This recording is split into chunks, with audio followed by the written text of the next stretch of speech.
Hello guys, good morning. So welcome back to my YouTube channel. This is Autoboyuson. So nandito tayo sa shop. May gagawin tayong steel rim repair. Ito. So nire-repair na lang natin ito kasi isang piraso lang naman. So hirap bumili ng isang piraso. Kadalasan nagbibenta minimum 2 piraso talaga. Or 4 ang gusto.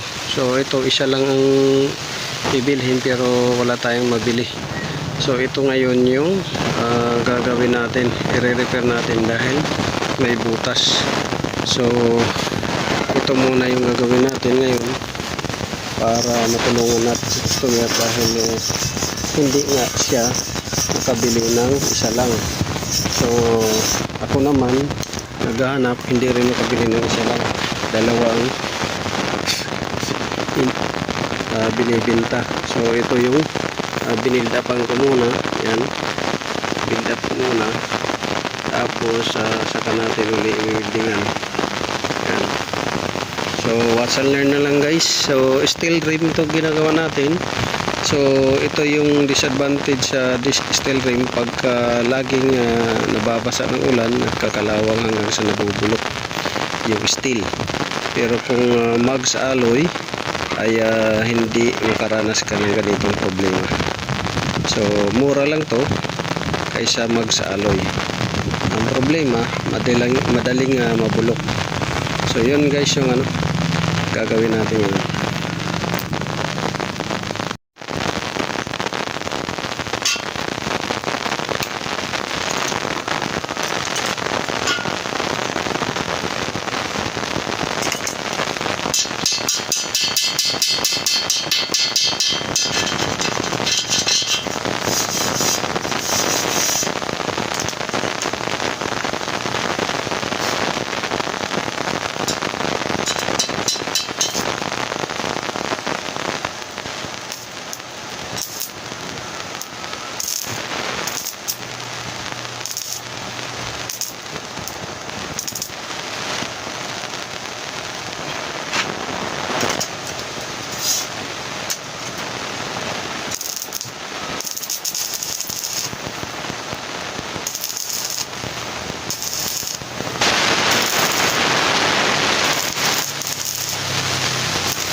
make